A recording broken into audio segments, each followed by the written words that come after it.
Welcome to Tatyova, Bird Force 1. As far as our opening hand, it's so silly, but I love it. As far as opening hand goes, yeah, we're going to keep. We've got 3 lands in our hand. We've got a wonderful card draw tribal source in a Distant Melody, and we also have Coastal Piracy, which I will definitely take. Let's get down Command Tower, and then we're going to go and pass the turn to our opponent. We're playing come back here, Tatyova. We're playing Tatyova, the official keeper of all the birds. Whenever a land enters the battlefield under your control, you gain 1 life and you draw a card. Playing against Azor, the Lawbringer, the Banhammer. Oh, and I just realized I never explained Jim Adler in my Azor video. All right, I'll explain it.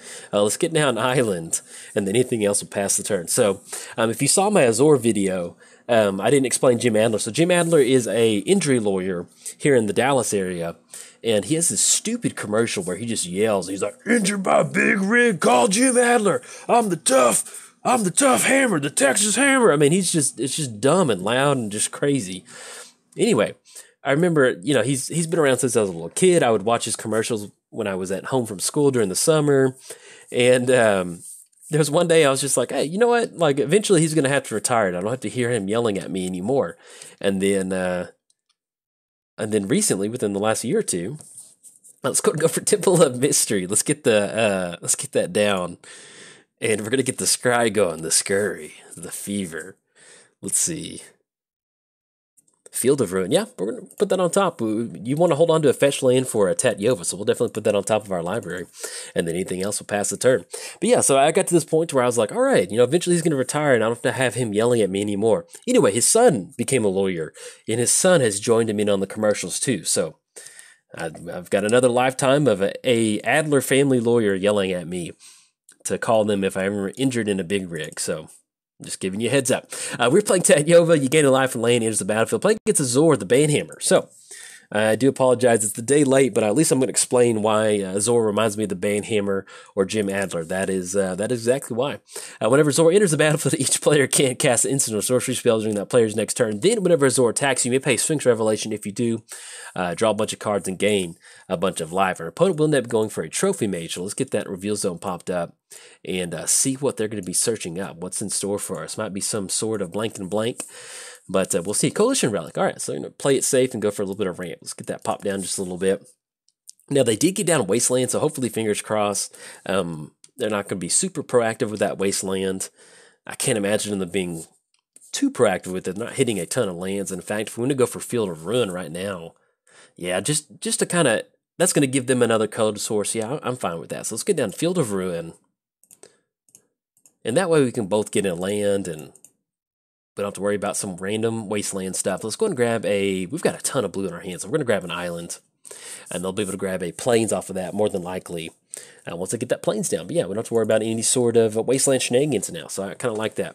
And then also, we're at the point now where once we can get down Command Beacon, we can save this Wooded Foothills for Tatyova. So typically when you're playing some sort of land commander, you want to be able to take advantage of it the turn that it comes down. So let's say that we get down Tatyova and we pass the turn, then our opponent has some sort of spot removal, then we're like, ah, crap, that's not a lot of fun. So we're going to wait until turn 6 to get down Tatyova, because we can get down Wooded Foothills, that's going to be a card life. We get gain a life, we get to draw a card.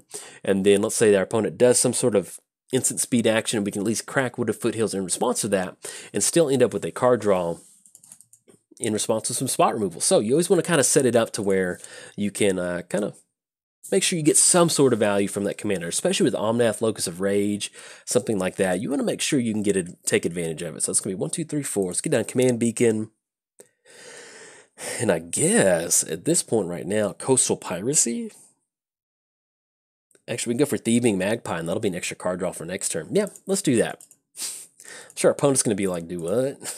Get down Thieving Magpie. We'll get that down, and then, 4 mana for a 1/3. All right. Power creep at its finest. But yeah, if you haven't seen this deck before, this is Tatyova Bird Tribal. Now you're saying, why are we doing Bird Tribal? I'm just trying to highlight the fact that with Tatyova, anything is possible. So, I mean, it's not really that heavy tribal. We're literally just getting down birds on the battlefield. That's all we're going for. Is you get down a ton of birds, and we're trying to hopefully find our way into an overrun and close it out from there. Opponent's going to search up Crucible of Worlds off of that Enlightened Tutor, so we might start to see that Wasteland start to come down. If that does, it's not going to be that good for us, especially if they decide to keep blowing it up. So hopefully that's not what they go for, because if they end up doing that, that's not going to be too entirely good for us. Now, we do have Worldly Tutor, so we can grab some sort of option off of Worldly Tutor. And oh, thank goodness they're not going for Wasteland. I'll take that. I always appreciate it when people, especially destroy all creatures. Yeah, that's fine. Do we want a Worldly Tutor in response to that? Oh, we're good. We can, if we want to dodge some sort of Wasteland activation, we can Worldly Tutor for Nimble Obstructionist. Yeah, I think that's going to be pretty good. Let's do that. Let's grab Nimble Obstructionist. We could go for... I thought we had Excavator here. We don't. All right, so excuse me. Let's grab the Nimble Obstructionist, counter target activated or true. Yeah, we're okay with that. So we're going to grab that. It's going to go on top of our library. We're going to draw into that next turn. We're going to get down Tatyova, get down the fetch lane, and still be able to cash in a card draw, which I will definitely take. So let's get down Tatyova. And unfortunately, we're not going to be able to stop any sort of Wasteland from our opponent, but we'll still try our best. So let's get down the extra card draw. And I guess at this point, we'll still just go and crack Wooded Foothills, because maybe we hit an extra land. Let's get down Tropical Island off this card draw. Reliquary Tower, there, we'll take it. So let's say our opponent does get down a Wasteland. They go to blow it up. They activate it and then replay it out of the graveyard. They can certainly go for that. But at least with Life from the Loam, that's going to allow us to generate some sort of land drop engine. So it's going to allow us to kind of bounce back from that. But yep, there we go. We're going to see Wasteland starting to come down now. And double Wasteland, that's going to be brutal.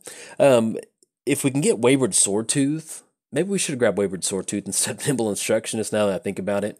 If we can get down Wayward Swordtooth, that's going to allow us to make a few extra land drops. That'll be one way that we can really kind of bounce out from underneath this. So, all right, opponent's going to go for Azor the Lawbringer. That does cut us off Life from the Loam. So we're going to be on basically a creature package at this point right now. But we can still cash in some card draw. So I will definitely take that. And then we draw into Sword of Feast and Famine, which is protection from black and green. It makes it a 5/5. Yeah, let's get down Reliquary Tower. Let's get that card draw. Aven Reedstalker, Flash and Flying.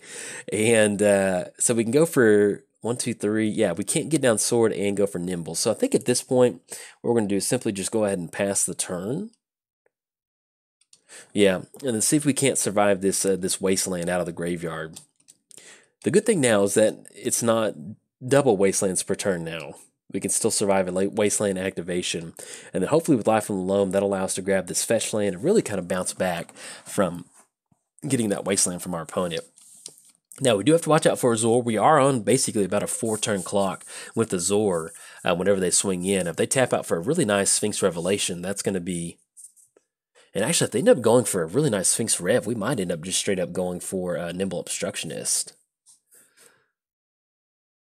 Yeah, I think that sounds pretty good. Yeah, let's do that. We're going to counter that Azor with all that beautiful mana on the stack. I'll take that. Now, that will probably end up drawing the Wasteland out of our opponent's graveyard since we cycled that. But, ooh, we're drawing a Mystical Tutor. So with Mystical Tutor, can we do anything? And they're going to swing. Yeah, that's fine. We're going to let him swing in for 6. Yeah, I think we kind of need to go for Mystical Tutor on something. We'll see, though. We're going to let them... That felt good. All right, so if we end up going Mystical Tutor, we can Rift something back to their hands. 1, 2, 3, 4, 5. Yeah, let's go for Mystical Tutor. Either we can just set up something for late next turn or something like that. I feel pretty good. When you catch something with Nimble Obstructionist, oh, that feels just wonderful. Okay, so we got Brainstorm, Counterspell, Cyclonic Rift, Delay, Heroic Intervention, which is, something I definitely would be interested in with Wasteland. And I was hoping we had Naturalize in here, but apparently I did not put any sort of Artifact Destruction in here. Sorry. I'm trying to get better about putting at least one card that destroys an artifact or enchantment. Overrun Rapid is another option. We can Scapeshift next turn to draw a bunch of cards. But we're down on green mana. Yeah, that wouldn't work because we're gonna have to Life from the Loam either way for next turn. Yeah, let's go Heroic Intervention. That's a nice card to have. That's going to protect us from Wasteland, because we need to protect these land drops, and then hopefully we can find our way back into Scape Shift. But yeah, we don't have any sort of artifact or enchantment destruction, so sorry about that. Let's grab Wooded Foothills. Let's go Wooded Foothills, Tropical Island. We'll go Field of Ruin. That's going to be green. Bring those back to the hand. And now that we do have Reliquary Tower on the battlefield, that does allow us to basically just keep a full hand too. So, and that's going to be 2 mana from our opponent with 4 cards in their hand. So if they've got some sort of answer for Tatyova, that will be a bummer. Stubborn Denial. Yeah, that is definitely going to get it. Okay, so that's going to cut us off the lane drop. Let's go and swing it for 3. Definitely making some trades on this one. I'm kind of liking this back and forth from our opponent and I. Let's go and swing it for 3, knock him down to 27. And I guess we're just going to get down Sword of Feast and Famine. That would just kind of gives us something to do for next turn. If they want to swing him with the Azor, they can. That's going to allow us an untapped step of Sword of Feast and Famine. So we'll go for that. All right, we're going to go and pass the turn. We are not looking good to a Wasteland on our only green source. So that's going to be a major bummer if they end up going in front of that. And more than likely, we're going to see that. I would. If I countered a Sphinx Revelation, I would go for that. So fingers crossed, hopefully we run into a green source. Worst case scenario, we get down Coastal Piracy, we can swing in. And then even if we still dredge life from the loam, we have no green source to cast it, so we're still kind of stuck going back to our draw step. So we're going to try to do that. But we'll see what else they roll out for the turn. All right, we're going to see Tezzeret come down. All right, so our opponent's going to swing in with Azor with Sword of Feast and Famine, and this is going to be pretty ugly. You can see how good Wasteland is with Crucible of Worlds sometimes. It is just brutal. Let's go ahead and get rid of, at this point, yeah, we're really far away from Distant Melody, so we're going to get rid of Distant Melody, and then we'll see what else is in store from us from our opponent. All right, they're going to pass the turn. So we're not going to dredge life from the loam. Nope. And then we draw into Worn Power Stone, which is going to be, unfortunately, lethal commander damage for next turn. We can flash in Jeskai Wind Scout. 1/2, that's going to allow us to untap our lands. Yeah, I guess, I mean, we'll give it our best. We'll try to swing in, then we can flash an Aven Reedstalker. That gives us another option. Let's go and push in for a 5/5. We'll make them discard a card. Get our lands to untap. And we could bank that mana up, but, oh, I'm sorry. I poked my cat in the eye. I was trying to reach down and pet her, but thankfully she still loves me. All right, so we're going to leave up Aven Reedstalker, and we'll go and pass the turn to our opponent. So we did get in for 5. Let's put them down to 22. It's not looking good, but we're going to play to our outs. Maybe Reedstalker makes a difference on this one. And thankfully, the Reedstalker, it is a blue bird, so it's going to get us around the protection from black and green. But yeah, that Wasteland made a huge difference in this matchup. If you keep Tatyova off any sort of land drops, it makes it hard for you to really get anything done. And opponent's going to just straight up just Tezzeret for a Soul Ring. So we'll see. Oh, it's probably going to be them just cashing in just a really nice. They're going to go for Reliquary Tower. Yeah, this is going to get the Aven Reedstalker flat. I'm sure our opponent's like, what is going on? Is our opponent okay? All right, so they're going to go for Wasteland. We've got an option to block Azor. And that's going to have them basically force them to swing in to deal with the. It's just silly. All right, so we're going to block with Aven Reedstalker. Let's go and block with Aven Reedstalker because we definitely don't want them to get an extra untapped step with Sword of Feast and Famine. And then at least at this point we can still, let's see, just a land would be beautiful, especially a fetch land. And that's the last thing we want to see. All right, so we can still get down Jeskai Wind Scout. There'll be another flying creature. If they've got a counterspell, okay, there we go. Let's go and swing with Tatyova. It's a very clunky game, but there's a very, very small margin that we can win by. And we're going to play to our out. So let's swing with Tatyova. It's going to make them discard a card. We'll see what sort of how powerful their hand is by what they discard. All right, they get rid of a land. And we'll go and get down Worn Power Stone, because at least that'll keep us on some sort of mana. But we're going to make our opponent, they're going to have to earn their keep on this one. All right, so we're going to get down Worn Power Stone, and we'll kick it back over to our opponent. And let's see, does that draw out the counterspell? Spell Pierce, all right. It's going to catch the Power Stone. And then we'll see what else they get going. So at least we do have a blocker for Azor. That's going to stop them from the Sphinx Wrath. But the main point right now is that they can basically just untap and draw a fresh card and rebound on their life total every single turn. About the only way out is if we rip into Sword of Fire and Ice. Oh, Detention Sphere. It's going to get it. Especially if they get the Jeskai. Yep, good game.